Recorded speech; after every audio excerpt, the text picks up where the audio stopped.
என்னப்பா உடச்சு விடாம ஹலோ எப்படி மைக் டெஸ்டிங் 1 2 3 சரியா இருக்கு.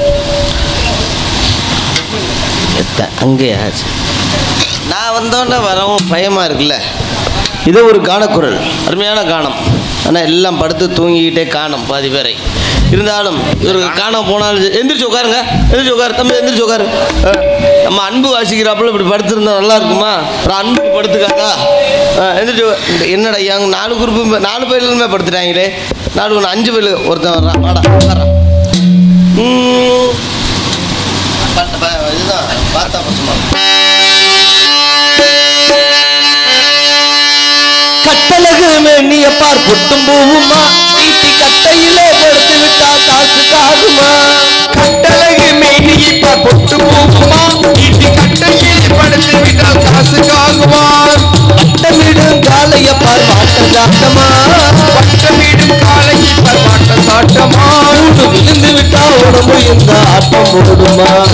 பார்த்தா பசுமரம் படுத்து விட்டா நெடுமரம், சேர்த்தா பிறகு காகுமா. ஞான தங்கமே ஏட்டால் கரை மிஞ்சுமா.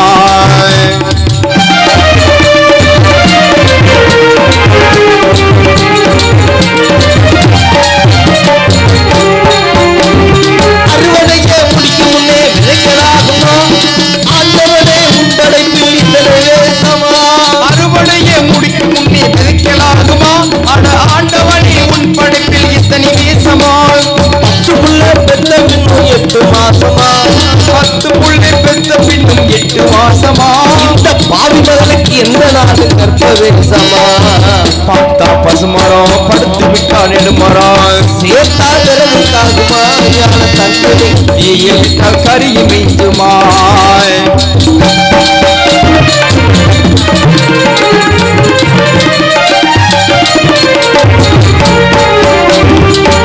பொருளும் மூட்டை கட்டி போட்டு வச்சாரு. இவர் போன வருஷம் மழையை நம்பி விதைச்சாரு. ஒன்னும் பொருளும் மூட்டை கட்டி போட்டு வச்சாரு. இவர் போன வருஷம் மழையை நம்பி விதைச்சாரு. ஏட்டு கணக்க மாத்தி மாத்தி எழுதி வச்சாரு. ஈசம் போட்ட கணக்கு மாறவில்லை போய் விழுந்தாரு. காணக்குரல் எப்படி விட காணும் தெரியுமா? கனகத்தில் பாட்டு பாடும் சாமி யாரையா, கானகத்தில் பாட்டு பாடும் சுவாமி யாரையா, ஊரு என்னையா ஒரு என்னையா. கனகத்தில் பாட்டு பாடும் சாமி யாரு? வந்திருக்க நீங்கள் யாரு? காரென்று பெயர் படைத்தாய் கானகத்தில் ஊறும் பொழுது, நீரென்று பெயர் படைத்தாய் நெந்தில் வந்த பொழுது, மோர் என்று பெயர் படைத்து முப்பேருக்கு பெருமிதம் தான் என்ற காலமேகம். அருமை அருமை. அந்த வகையிலே இந்த இடத்துல நான் யாருங்கிற விஷயத்த நீங்க கேட்கணும். நீங்க கேட்கிற விஷயத்துக்கு நான் பதில் சொல்லணும். இப்பொழுது கேள்விகளை நீர் கேட்கண்டாயா இல்லை நான் கேட்கணுமா? நானே கேட்கிறேன். ஆத்தா பத்த போடும் ஆயா. ஹலோ எக்ஸ்கூஸ் மீ, கீழே உட்காருங்க. எல்லாம் அசந்துருச்சு. முதல் கேள்வி, அடுப்பூதும் பெண்களுக்கு படிப்பு எதற்குன்னு கேட்டிருக்காங்க. இது முதல் விஷயம். ஏன்னா பெண்களாக உட்காந்துருக்காங்க, அவங்களுக்காக இந்த வாட்டி பேசுவோம். ஒவ்வொரு விஷயமா பேசுவோம். இந்த உட்காந்துருக்காங்கல்ல பெண்கள்லாம், அவங்களுக்காகவே பேசுவோம் இன்னைக்கு. அடுப்பூதும் பெண்களுக்கு படிப்பு எதுக்கு? எவ்வளோ அழகாக கேட்டிருக்காங்க பாருங்க. நீயே அடுப்புதுற, உனக்கு எதுக்கு படிப்பு கேட்டிருக்காங்கல்ல. இதுக்கு என்ன விளக்கம்? அப்படின்னா பொம்பளை பிள்ளை படிக்க நீ சொல்லுதா? அடுப்பூதும் பெண்களுக்கு படிப்பு எதற்கு அப்படின்னு சொன்னது மகாகவி. ஆமாம், இந்த 4 பிள்ளைகளும் கிளப்பி விட போறீங்க. இப்போ சொல்லட்டும் என்ன சொல்லுக்காங்கன்னா அந்த அக்கா அந்த தலையை கீழே போட்டுக்கிட்டேன், சுடிதார் கீழே குறைஞ்சிருச்சு. இந்த மட்டும் 3 பேர் போட்டியில் வட்டமேச மாநாடு ஒரு கலந்து முடிவு பண்ணி சொல்லுங்க பார்ப்போம். அடுப்பூதும் பெண்களுக்கு படிப்பு எதற்குன்னா அர்த்தம் அதல்ல, தெரியுமா? அற்புதமான விஷயத்தை சொன்னான் பாரு அன்னைக்கு. இன்னைக்கு என்ன நினைக்கிறோம்? அடுப்பு ஏன் அந்த பொம்பளை பிள்ளைக்கு படிப்பு பள்ளிக்கூடம் என்ன செய்ய போகுது? சோறு தானே ஆக்க போகுது அப்படிங்கிற கதை அதல்ல. அடுப்பூதும் பெண்களுக்கு படிப்பு எதுக்குன்னா, அன்னைக்கெல்லாம் வயலில் தோட்டம் போட்டிருந்தோமா? போட்டோமா போடலையா? என்னையா தோட்டம் போட்டிருந்தோம்.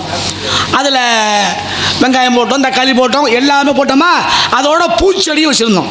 இங்கேருந்து அம்மா வயலுக்கு போனா பூவை பறித்து தான் மடியில் கட்டினா. மடியில் வச்சு கொண்டு வந்து வீட்டில் என்ன பண்ணணும் தெரியுமா? படி இருக்குல்ல, ஏதா ஒரு மரக்காவுக்கு எத்தனை படித்த?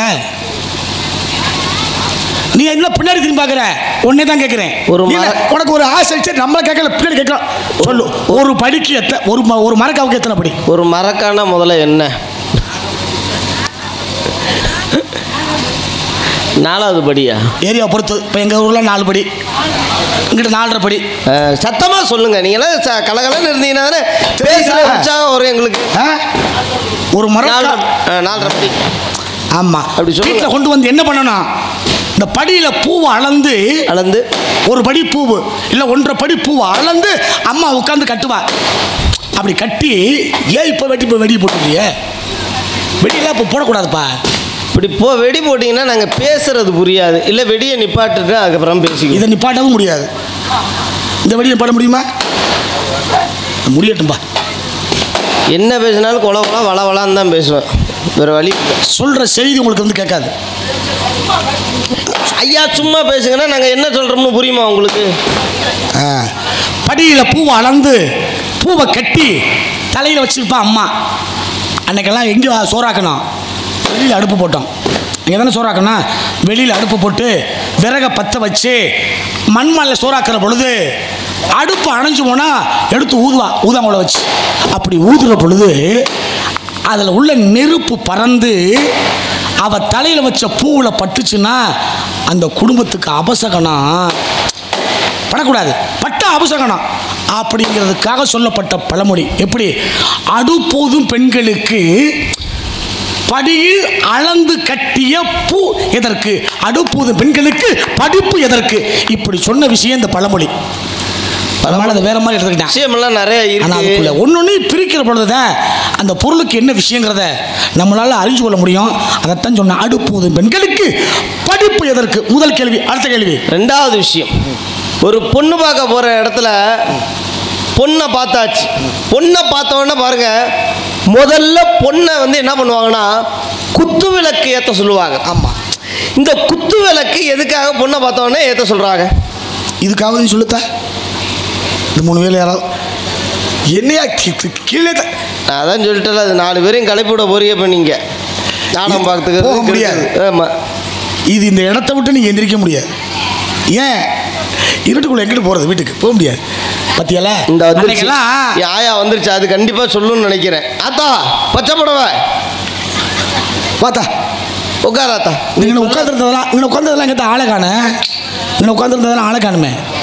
ஆமாம், பாருங்க, அன்றைக்கெல்லாம் பொண்ணு பார்க்க போனோம். அதுவும் நம்ம அம்பலார் வீட்டில் இல்லைன்னா அந்த சம்பிரதாயம் மிக ரொம்ப அற்புதமாக நடக்கும். பொண்ணு பார்க்க போனால் மாப்பிள்ளைக்காரவரை சுற்றி உட்காந்துருப்பாங்க. பொண்ணை கூப்பிடுப்பா அப்படின்னோட பொண்ணு வரும். வந்த உடனே வணக்கம் சொல்லிட்டு சொல்லுவான் மாப்பிள்ளைக்காரன், இந்த விளக்கை ஏற்று அப்படின்னு. என்ன புதுசாக பார்க்குற பொம்பளை பிள்ளை இல்லை? அந்த அம்மா பதசத்தில் விளக்கில் எண்ணெயை ஊற்றுற பொழுது அந்த எண்ணெய் சிதறிச்சுன்னா மாப்பிள்ளை வீட்டுக்காரன் கவனிச்சுக்கிட்டே இருப்பேன். அந்த பொண்ணு காலால் இப்படி தேய்ச்சிச்சு, பொண்ணு வேணான்ருவேன். எப்போ சிந்தின எண்ணெய் அந்த புள்ள காலால் தேய்ச்சிச்சோ என் குடும்பம் தேய்ச்சி போய் இந்த பொண்ணு வேணான்ருவேன். என்னையா? ஒரு வேளை கையால் அப்படி தொடச்சிச்சுன்னு வச்சுக்க, பொண்ணு வேணான்ருவேன். எப்போ சிந்தின எண்ணெயை கையால் இந்த புள்ள தொடச்சிச்சோ என் குடும்பம் தொடச்சி போய் எனக்கு பொண்ணு வேணான்ருவேன். அப்போ அறிவு உள்ள புள்ள என்ன பண்ணணும் தெரியுமா? ஒரு வேளை எண்ணெய் சிதறனா இந்த விரலில் எண்ணெயை தொட்டு இப்படி விளக்கை இழுத்து விட்டு அந்த விளக்கை பற்ற வைக்கிற பொழுது அந்த பொம்பளை புள்ள அந்த மாப்பிள்ளை வீட்டுக்காரனுக்கு உணர்த்தின செய்தி என்ன தெரியுமா? குத்து விளக்குங்கிறது வாழ்க்கை நிலையானது. முதல்ல நான் எண்ணெயை ஊற்றுனேன், அடுத்து திரி அதில் போட்டேன், அடுத்து நெருப்புங்கிற தீயை பற்ற வச்சேன், விளக்கு எரியுது. இந்த விளக்கு எரியிற மாதிரி உன் குடும்பம் மங்களகரமாக எரியணும்னா இதனுடைய தத்துவம் என்ன தெரியுமா? எண்ணெய் ஊற்றி திரி போட்டு தீ பற்ற வச்சு எண்ணெய் திருத்தி, எண்ணெய் திருத்தி, எண்ணெய் திருத்தி, எண்ணெய் திருத்தி உன் வீட்டுக்கு வாழ வர்றன்னா இந்த விளக்கு இந்த மாதிரி உன் வாழ்க்கை சிறப்பாமிங்கிற காரணத்துக்காக சொல்லப்பட்ட விஷயம். அதனால தான் இன்னைக்கு ஒவ்வொரு பொம்பளை பிள்ளையும் வீட்டில் விளக்கேற்றணும். இப்படிலாம் நீங்கள் பேசுவீங்கன்னு தெரிஞ்சுதான் இப்போல்லாம் நாங்கள் என்ன பண்ணுறதுன்னா காட்டுக்குள்ளேயும் பள்ளிக்கூடத்துலையும் வச்சு தாலி கட்டிட்டு போயிடுறது. என்ன திருத்தி, என்ன திருத்தி, அட போங்கப்பா திருத்தி. சரி இதை சொல்லுங்க, ஊராம்பிள்ளைய ஊட்டி வளர்த்தா என்னையா கேட்டணும்ல? அப்பதான் சொல்லிட்டாரு. அப்புறம் என்ன அண்ணே யாருன்னு சொல்ல சத்தமா சொல்லுங்கண்ணே. ஊராமுலையை ஊட்டி வளர்த்தா தாம்புள்ள தானா வளரும். எந்திரிச்சு எந்திரிச்சு சொல்லுங்க. இருங்க தாம்புள்ள தானா வளரும். சரி அதை விடுங்க. அப்படி அது அப்படியே இருக்கட்டும். ஒரு பானை சோற்றுக்கு அப்புறம் இல்லையா நான் இது இல்லைங்கிறேன். இந்த உட்காந்துருக்காங்கல்ல என்னை பற்றி ஆத்தால ஒரு ஆள் நீங்கள் சொல்லுவீங்க. உட்காந்துருக்கவங்கள சொல்லுங்க. ஒரு பானை சோத்துக்கு ஒரு சோறு பதம்னு. ஆத்தா இந்த 3 ஆத்தா இதுக்காவது பதில சொல்லுத்தா. என்னதான் திருப்பிட்டு தலையை கீழே போடுற. அவங்க சொல்லவே மாட்டாங்க. ஏன்னா பழமொழிக்கு விளக்கமே அது கிடையாது. இல்லப்பா ஒரு பானை சொத்துக்கு ஒரு சோறு தான் பதம். அது எப்படி ஒரு சோறு பதங்கிறீங்க கேட்குறேன். ஆத்தா வீட்டில் சோறாக்குறீங்கல்ல, இந்த சோறு வெந்திருச்சா வேகலைன்னா கரண்டியை உள்ள விட்டு பார்த்து எடுத்து ஒரு சோத்து அமைக்க பார்த்தா உள்ள இருக்க அத்தனை வெந்திருக்கு இல்லை வேகலை. அதானே அதைத்தான் இதை சொன்னார். ஒரு பானை சொத்துக்கு ஒரு சோறு பதம். நாங்கள் அது இல்லைங்கிறேன். எப்படிங்கிற நீங்க எவ்வளவுதான் ஆத்தாட்ட கேட்டாலும் இப்ப அவங்க சொன்னது கூட இப்ப மாறும் பாக்குறீங்களா? எப்படி? ஒரு பானை சோற்றுக்கு ஒரு சோறு பதம் என்பது தவறான பழமொழி. அப்புறம் ஒரு பானை சோற்றுக்கு 3 சவுண்டு விசிலு. இப்ப தட்டலாம் கை இதுல. ஒரு பானை சொத்துக்கு 3 சவுண்டு விசிலு. முதல் விசிலுக்கு காப்பதம் வந்திருக்கும், 2வது விசிலுக்கு அரை பதம், 3வது விசிலுக்கு தலையில தட்டி கீழே இறக்கிடுவோம். வேலை முடிஞ்சிருச்சா? நீங்க சொல்ற மாதிரி சாமியார் சொல்லிட்டாருன்னு சொல்லி 2வது விசில் அடிக்கும் போது கேளுங்க. நீங்க சொன்ன அந்த 3 விசில்ல மிச்சத்தை கொண்டு போய் குப்பையில கொட்டணும். ஆனா நான் சொன்னதை சாப்பிட்டு மிச்சத்தை தண்ணியை ஊத்தி வச்சிருந்தா காலையில நம்ம ஆள் கேட்பேன், ஏய் கொஞ்சம் தண்ணி கொண்டு வா அப்படின்னு. அம்மா நீ தாக்கின சோத்துல ஊத்துல தண்ணிய செம்புல ஊத்தி கொஞ்சம் உப்பை போட்டு அதை நீராகாரம்னு ஒரு பெயரை சொல்லி வந்து கொடுக்கும். அதை வாங்கி குடிச்சு அவன் வயிறு குளிரும். 2 மணி நேரம் வயல்ல உழைப்பேன். இப்பதான் இருந்துச்சு நீராகாரம் என்ற அற்புதம். ஆனா நீங்க சொன்ன 3 விசில்ல அந்த நீராகாரத்தை பார்க்க முடியாது. நீங்க சொல்றதுதான் தப்பு. எப்படி? நீங்க சொல்ற நீராகாரங்கிறது கூட ஒரு நாள் தான். ஆனா நாங்க வடிக்கிறோமே குக்கர்ல சாப்பாடு, அது 3 நாளைக்கு குளிர்சாதன பெட்டியில வச்சிருப்போம். எதுல? குப்பைக்கு குளிர்சாதன பெட்டி தெரியுமா? குப்பைக்கு ஏசி போட்டு வச்சிருப்போம். அதான் பிரிட்ஜி. அதில் வச்சுட்டான். நேற்று கூட என் வீட்டில் பாருங்கள், என் நண்பர் வந்திருந்தார், இட்லி சாப்பிட்டாரு. அருமையான இட்லி, நல்ல மல்லிகைப்பூ. எல்லா வீட்லேயும் மல்லிகைப்பூ மாதிரி இட்லி இருக்கும். ஆனால் உன் வீட்டில் தாண்டா மல்லிகைப்பூ வாடையோட இட்லி இருக்குன்னு. எப்படி? அது வேற ஒன்றும் இல்லை, மாவு ஊற்றுவாள்ல அதை ஓப்பன் பண்ணி வச்சுட்டு பக்கத்தில் மல்லிகைப்பூ ஒரு 4 முழம் வாங்கி வச்சுருந்தேன். அந்த வாடை பூரா இதில் சங்கம் மிதிச்சிச்சு. ரொம்ப சந்தோஷம். அதனால இதனால பரவாயில்ல. சட்னி வச்சா பாருங்க, 3 சட்னி. அடடா நான் கூட என் பொண்டாட்டி அடடா இடுப்பு ஒலிக்க 3 சட்னி வச்சு அப்படின்னு கேட்டேன். இல்லைங்க இந்த ஒரு சட்னி தான் இன்னைக்கு அரைச்சது, பாக்கி 2 சட்னி முந்தா நாள் அரைச்சதுன்னா. இது நான் சும்மா இருக்க முடியாது வேண்டி அந்த 15 நாளைக்கு முன்னாடி ஒரு சட்னி வச்சு அது சூப்பராக இருந்துச்சு. அது வேணா வச்சிருக்கேன், மாமா எடுத்துட்டு வரட்டான்னு கேட்குறேன். ஏயா பார்த்துக்குங்க, எதுக்குள்ள எதை வைக்கணுங்கிற ஒரு கணக்கு போய் இதெல்லாம் உங்களுக்கு கோளாறுதா என்ன? பிரிட்ஜில் வச்சு எப்போ சாப்பிட்றீங்களோ அத்தனையும் விஷம். அதனால தான் பிரிட்ஜ் எங்கள்கிட்ட கொடுத்துருங்க. அது உங்களுக்கு தெரியல. ஆம்பளை ஆளுகிட்ட கொடுத்து காலையில் ஒரு கணக்கு எடுப்போம், மாங்கடுக்குள்ள யார் வீட்டில் இருக்குன்னு. ஆமாம், அப்போதைக்கு எப்போ சமைச்சு சாப்பிட்றது ஆரோக்கியமானது அப்படிங்கிற காரணம். அதே போல உலகத்தில் நீங்கள் சொன்ன அந்த நீச்ச தண்ணிங்கிற நீராரத்தை குடித்து விட்டு ஒரு மனிதன் விவசாயம் பார்க்க போய் எத்தனை குழி வெட்டுவார்? கிட்டத்தட்ட 2 ஏக்கர் வரைக்கும் வரப்ப வெட்டிக்கிட்டே இருப்பார். நாங்களாம் நீச்ச தண்ணியை குடிச்சிட்டுலாம் போக மாட்டோம். அப்புறம் காலையில் ஒரு கட்டிங் சாப்பிட்டோம்னா அங்கிட்டு பயங்கரமாக விட்டுவாங்க கடந்துக்கிட்டு. எதுக்கு நீச்ச தண்ணியை குடிச்சிட்டு போகணும்? இப்போ இப்படித்தான் வண்டி ஓடிக்கிட்டு இருக்கா. காலங்கள் எப்படிங்க ஏங்க உண்மை காலங்க இப்போ ஆமாவா ஓ கட்டி குடிச்சு உண்மைதானே, அதுதானே நடக்குது. மனைவி அமைவதெல்லாம் இறைவன் கொடுத்த வரம். அடையாங்க தப்பா பேசிக்கிட்டு ஏதாவது ஒன்னாவது சரியா சொல்றீங்களா? ஆமையா, மனைவி அமைவதெல்லாம் இறைவன் கொடுத்த வரம் கிடையாதுங்க. அப்புறம் மனைவி அமைவதெல்லாம் புரோக்கர் கொடுத்த வரம். நீங்க சொல்றீங்கன்னா யார் புள்ள கொடுப்பா சொல்லுங்க. சொல்ற செய்தி எல்லாம் அது இன்றைக்கு, நான் சொன்ன செய்திகள் எல்லாம் அன்றைக்கு, அன்றும் இன்றும். அன்னைக்கு இன்னைக்கு. ஆனா இன்னைக்கு உள்ளதுதான் இன்னைக்கு நடக்கும். நீ என்னைக்கு சொன்னாலும் மாறவே மாறாது. இதுல அதுல அது சில விஷயங்களா இருக்கு. இன்னைக்கும் பிராமணர்கள் ஐயர் வீட்டில் கல்யாணம் பண்ணாங்கன்னா இந்த சாந்தி முகூர்த்தத்தை விடிய காலம் 4 மணிக்கு தான் வைப்பாங்க. அந்த பண்பாடெல்லாம் இன்னைக்கு இருக்கு. ஆனா நம்மளால செய்ய மாட்டேன். ஆமா, இது இருக்கு, இன்னைக்கு இருக்குல்ல. அவன் சரியா முறையா எப்படி வாழ்ந்துக்கிட்டு இருக்கான்ல, அவன் புழுங்கரிசி சாப்பிடுவானா? இருக்குல்ல. அசைவம் அதிகமாக யாராவது சாப்பிட்றாங்களே, காய்கறி தானே.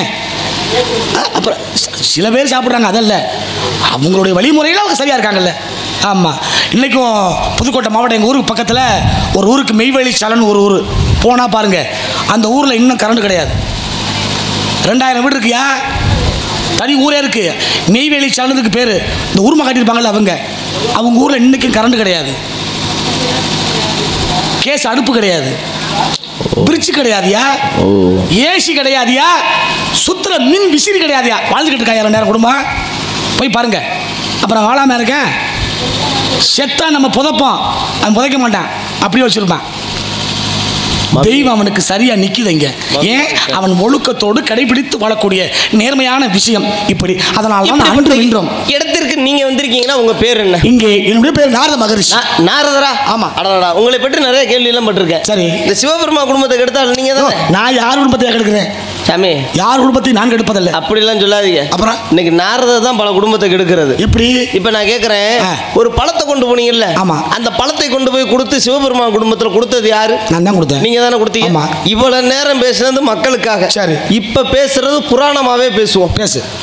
பழனிமலை முருகன் போய் பழனிமலையில் அமர்ந்ததுக்கு காரணமே நீங்க தான். நான் தான். பழத்தை கொடுத்த நீங்க என்ன பண்ணீங்க? என்ன பண்ணீங்க? போட்டி வச்சீங்க. இந்த உலகத்தை யார் முதல்ல சுத்துறாங்களோ அவர்களுக்கே இந்த பழம்னு போட்டி வச்சீங்களே. ஆமா.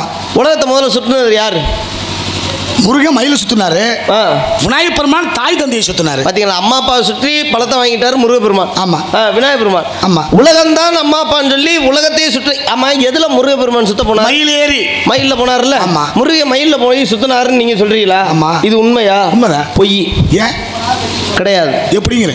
நீங்க என்னதான் புராணம் படிச்சிருந்தாலும் சொல்ற விஷயத்த நீங்க உண்மையா சொன்னீங்கன்னா நான் உண்மைன்னு சொல்லுவேன். பொய் சொன்னீங்கன்னா நான் பொய்ன்னு தான் பேசுவேன். பொய்னா அதுக்கு ஆதாரம் வேணும். இருக்கு, ஆதாரம் இல்லாம நான் பேச மாட்டேன். எப்படின்னு? மயில்ல ஏறி முருகன் உலகத்தை சுத்தினாருன்னு சொல்றீங்கல்ல. இப்ப நான் கேட்கிறேன், ஒரு பறவை பறக்கணும்னா அதுக்கு என்ன தேவை? பறவை பறக்கணும்னா இறகு ரெக்க இருந்தா தானே பறவை பறக்கும். இல்லைன்னா பறக்க முடியுமா?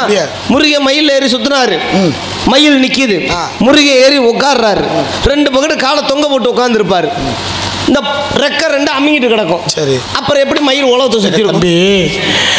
நீ சொல்ற செய்தி மனிதனுக்குன்னா அது பொருந்துமே தவிர. அப்புறம் அருணகிரிநாதன் சாகரத்துக்கு போனார் எங்க திருவண்ணாமலையில். அங்கேருந்து சாகர, இந்த உலகம் எனக்கு வேண்டாண்டா, இந்த உடம்பு எனக்கு தேவையில்லை அப்படின்னு மேலே இருந்து கீழே விழுக போனேன். கோயில் சிவன் கோயில், சிவன் கோயில் அண்ணாமலை. ஆமா. ஆனா அங்கேருந்து கீழே விழுகிற பொழுது அவனுக்கு ஒரு உதிப்பு உதிச்சு பாரு. கீழே விழுக போனதுல முருகா இல்ல, முருகா முருகா எம்பெருமான் முருகன் கையில ஏந்திட்டாரு. பாத்தீங்களா, சிவன் கோயில்ல விழுகிறவரு, சிவன் கோயில்ல விழுகிற அருணகிரியா முருகன் போய் கையில ஏந்தினாருங்க. அரசன் அன்று கொள்வான், தெய்வம் தெய்வம் நின்று கொள்ளும். அது மனிதனுக்கு உகந்தது, ஆனால் தெய்வத்துக்கு அது நிகரல்ல. தெய்வம் நினைத்தால் எதையும் செய்யும், எதையும் சாதிக்கலாம் என்ற இறை பக்தி. நாரதராகிய தாங்கள் எங்க இடத்துக்கு வந்திருக்கீங்கன்னா, அப்பா பேரு பிரம்மா, அம்மா பேரு கலைவாணி. கல்யாணம் ஆயிருச்சா? 52 பொண்டாட்டி கூட்டிட்டு வந்திருக்கலாம்ல. எதுக்கு? 1000 ரூபா வாங்கியிருக்கலாம் மாசம் மாசம். 1000 தலைக்கு 1000 ரூபானா 52,000. எதுக்கு 1000 கொடுக்குறாங்கல்ல? யாருக்கு? ரேஷன் அட்டையில் குடும்ப தலைவிக்கு பூரா. குடும்ப தலைவருக்கா? தலைவர் இருக்குல்ல, தலைவிக்கு எங்க கிட்ட இருந்து பிடிங்க தான் அங்க கொடுக்குறாங்க. ஓ, உங்ககிட்ட பிடிங்க அங்கே கொடுக்குறாங்க. எங்க கிட்ட இருந்து எப்படி தெரியுமா பிடுங்குறாங்க? கோட்டில் 20 ரூபா ஏற்றி வச்சிருக்காங்க. சரி, இந்த காசெல்லாம் வருமானத்தை கரெக்ட் பண்ணி தான் அங்கே கொடுக்குறாங்க. ரொம்ப சந்தோஷம். சரி, பிள்ளையெல்லாம் கூட்டிட்டு வந்துருக்கீங்களா? இல்லையா? இல்லை, அதெல்லாம் வேணாம். ஒரு காலகட்டத்தில் முடிந்து விட்டது. ஆமா, இங்க என்ன வேலை வந்திருக்கீங்க? காவல், திரை காவல். எத்தனை பேர்? ஒருவருக்கு 2 உள்ளே இருக்கிறார். ஒருவர் யார்? 2 யார்? ஒன்று வள்ளி, இன்னொன்னு கட்டிய ஆளு குள்ளி. அந்த குள்ளிய இங்க கூட்டிட்டு வாங்க. இந்த அழைச்சிட்டு வர நேரம் குறைவு இருந்தாலும் விஷயம் நிறைய பேசிட்டாரு. பாவம் இருக்கிற ஆளு. இவர் மாரி நாரதர் வரப்போ நீங்கள்லாம் முன்னாடி உட்காராதீங்க, படுத்துருங்க பேசாம. உங்களையெல்லாம் போட்டு கஞ்சா காய்ச்சி இந்த பிள்ளைய கூப்பிடுவோம். செல்லக்குட்டி, ராணிமா, இப்பதான் 3வது ஆமா.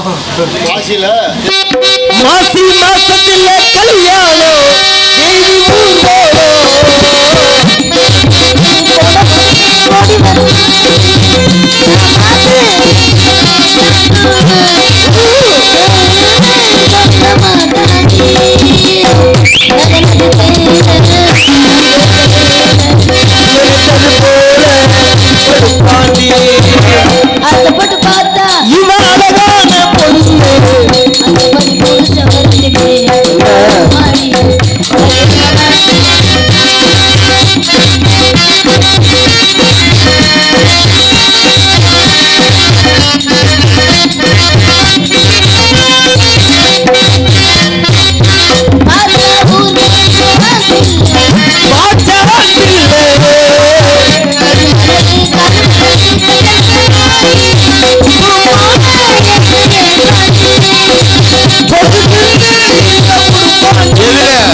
ஆயிரத்தை வாங்கி தரட்டுமே.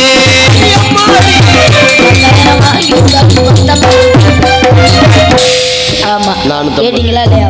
2000 கேட்டுக்க கூடாது. சாமி வந்து அழைக்கட்டுமா? வாருங்கள் சாமி வாருங்க.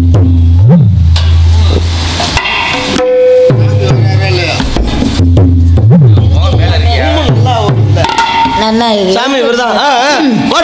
பிரம்மச்சாரி பிரம்மச்சாரி பல்கி விழலாம்.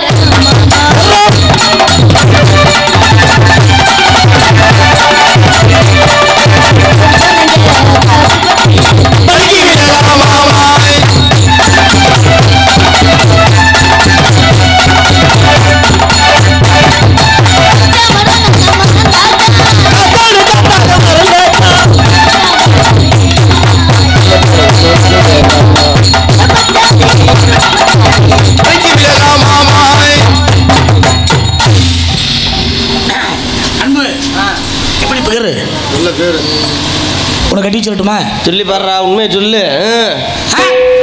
கரண்ட் போன வண்டிங்க அது. என்னங்க சாமி? என்ன துணி?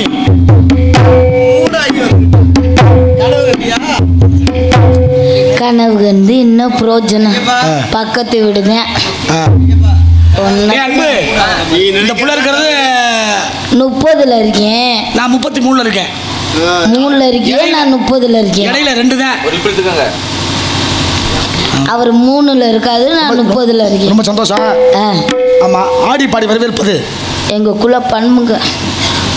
குளமெல்லாம் நல்ல குழந்தை. நல்ல குழந்தை. வேற என்ன கெட்ட குணமா இருக்கு? மரப்புக்குள்ள தூங்குற ஒரே பொம்பளை பிள்ளை நீ ஒரு ஆள் தான். அது தூங்கல, யோசிச்சுக்கிட்டே படுத்து கிடந்தேன். ஐயப்ப எப்படி எப்படி புள்ள இந்த புள்ளைக்கு ஒரு பாட்டு ஒன்று போடுவோமா? நீங்க போடுங்க. உங்களை போட வேணாம்னு நான் சொன்னேன். நான் என்ன ஒத்துக்க மாட்டேன். நான் சொல்றேன் புள்ள நமக்கு வேண்டாம். புள்ள வேணாமா? என்ன உங்களுக்கு நான் புள்ளைய பேக்கலாம் இருக்கேன், புள்ள வேணாம்ன்றீங்க. உள்ள நினைச்சு வாழ்ந்தனே, உள்ள நோக அழுதனே, உள்ளம் நோக அழுதனே, வாழ்ந்தனே உள்ள நோக அழுதனே, கண்ணாய் சொல்வதெல்லாம் உண்மையா, ஒரு தொல்லையாய் கடத்திறந்தா ஒளியிலே அடையுமா, அட அட அடைச்சு விடு. நான் கரைஞ்சு மறைஞ்சு போச்சு ஆசை.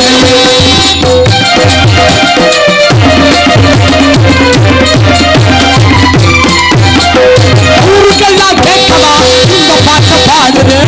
ஊருக்கெல்லாம் மாங்குடி ஊருக்கெல்லாம் கேட்கவா இந்த பாட்டை பாடுறேன். உனக்கு மட்டும் கேட்டா போடுறான் சுரமத்தி தெரிஞ்ச போது ராசி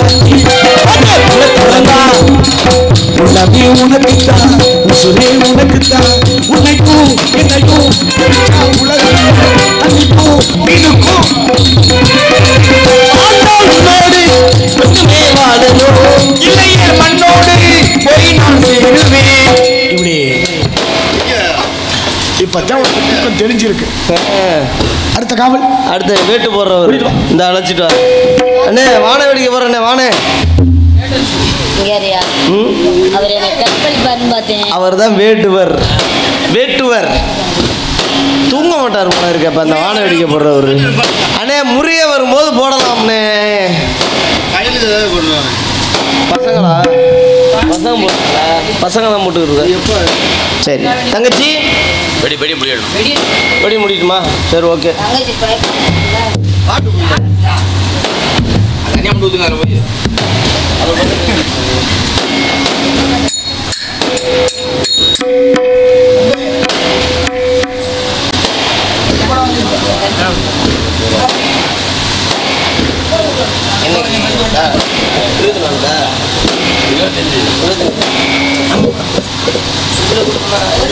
காசு கம்மி வாச கருவேப்பிலையே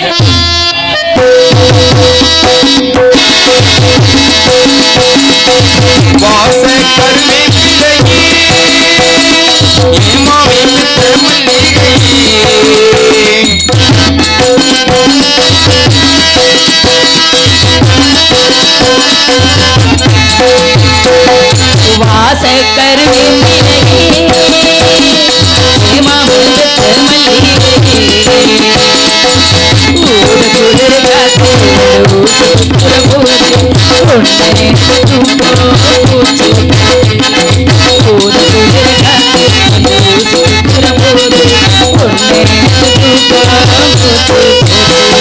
வாச கருவேப்பிலையே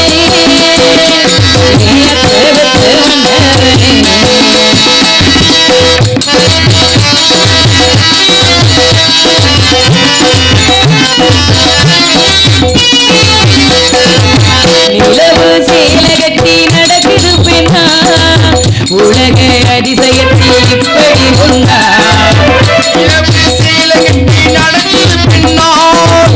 உலக அதிசயத்தில் இப்படி ஒன்றாய் நடந்தா தென்மதுர பாண்டியம் போல கண்டதும் நழுவுதையா இடுப்புல சேர நந்தி கெட்ட சேர அது வேணா விட்டுருடி கண்ணி உந்தன் சேர நீராண்டா கெட்டுக்கடி எட்டி சாமி நீ தொட்டா வட்டிக்குவேன் குட்டி ஒன்று போட்டு ஒரு தோது பண்ணிக்குவேன் இப்போதே அம்மாவா நீயானா என் பாடு என்னாகும்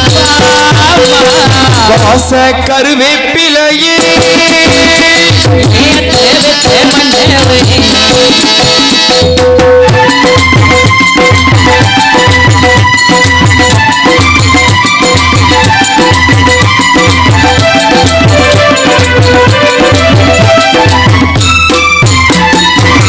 உடம்பு தங்கத்தில வாச்சது போல உதடு முள்முருங்க பூத்தது போல கருப்பு வைரத்தில செஞ்சது தேரும் கண்ட நோயிலத்துக்கெல்லாம் வந்திடுமோ இந்த பொண்ணு கையும் அடையில கட்டதில்லை இன்று மட்டும் பின்னே உள்ள ராசா நான் ஒன்ன விட்டுக்கிறேன் கட்டிப்பியா தாலி ஒன்ன நல்லா வச்சுக்கிறேன் கல்யாணம் கச்சேரி ஊர்வலம் உன்னோடு கைகோர்க்கும் நேரம் வாச கருவேப்பிலையே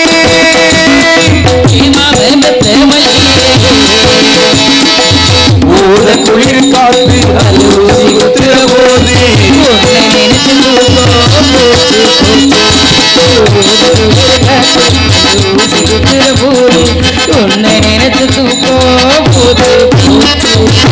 அண்ணா வணக்கம் அண்ணா. தங்கச்சி வணக்கம் தங்கச்சி. அழைத்ததின் காரணம் அண்ணா. நமது இடத்திற்கு தெய்வலோக மகிழ்ச்சி பிரம்மாவின் புத்திரர் நாரதர் வருகிறார். சுவாமியை அழைத்து வாருங்கள் அண்ணா.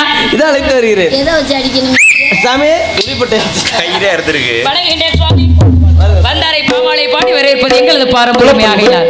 திருமால் புகழ் பாடி ரோகரா திருலோகம் தனிநாடும் தெய்வகருள் தூதுவரே வருகவே.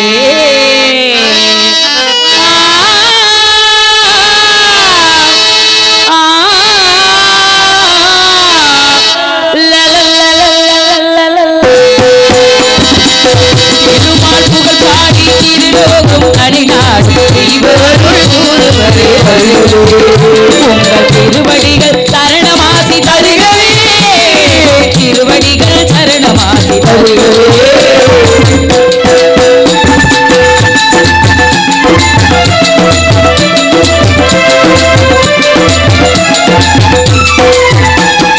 ஓய்வில்லாது பணி புரிந்து உலகமெல்லாம் சுற்றி வந்து உண்மை எங்கும் போங்க செய்ய சுவாமியே.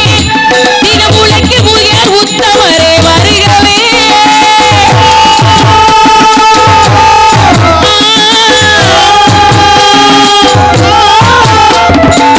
மங்களம் கூடவே எங்கள் குலம் வாழவே. மங்களம் சூடவே எங்கள் குலம் வாழவே. நாடி வந்த நாரத முனி சுவாமியே எமை நாடி வந்த நாரத முனி சுவாமியே. திருமால் திருமால் திருமால் புகழ் பாடி திருலோகம் தனிநாடு தெய்வகருள் தூதுவரே வருகவே.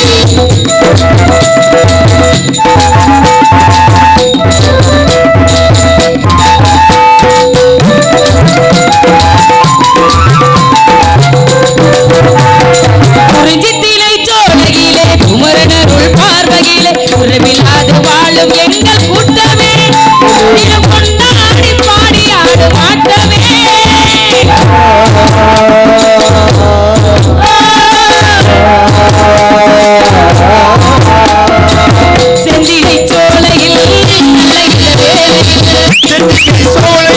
நல்ல இசை மேலையில் ஆடி வந்த நாரதமுனி சுவாமியே நாடி வந்த நாரதமுனி சுவாமி. வணங்குகிறேன் சுவாமி. எனக்கு முன்பதாக அண்ணனும் தோழியும் தங்களை சந்தித்து ஆசைகள் பெற்றது கண்ணி மிகவும் பெருமைப்படுகிறேன். தாங்களை என் இருப்பிடம் தேடி வந்திருந்தவுடன் அளவு கடந்த மகிழ்ச்சியும் ஆச்சரியமாக இருக்கிறது. தம்மில் பெருக்க தாமர ஒழுகுதல் பண்மையில் எல்லாம் தலை என்ற பொன்மொழியின்படி தம்மை விட பெரியாரின் நட்பும் துறவும் ஆசீர்வாதமும் மிக சிறந்த செயலாகும் என்பார்கள். ஆகையினால் நாட்டு மக்கள் அண்ணன் தோழியர் இச்சிறியவளுக்கும் நல்லாசை கூறுங்கள் சுவாமி. அழகான ஒரு வரவேற்பு, ஒரு வரவேற்பு வந்தால் வரவேற்பது தமிழ் பண்பாடு. ராணி சாமி உள்ள போய் என்ன பண்ண? மரப்புக்குள்ள வர்றீங்களா? நல்லா மரப்புக்குள்ள வர்றீங்களா? நீங்க தானே மரப்புக்குள்ள. நான் சாமியார் தான். நீ சாமியார் இருந்தா என்ன செய்யக்கூடாது? நான் வேணா சாமியார மாதிரி அவர் வருவார், நீ அப்பயும் தூங்குவிய. அவர் வந்த வேலையை பார்த்துட்டு போட்டுங்க. ஆமா நான் வச்சிருந்து பாலா. நீ மரப்புக்குள்ள போ. உள்ள வந்து ஆசீர்வாதம் பண்றீங்கள? சரிங்க சாமி. ஆனா நீ தூங்குவியே சாமி சென்று வருகிறோம். நான் தூங்குனா அவர் வேலையை பார்ப்பார்ல. வரவா சாமி. என்ன அன்பு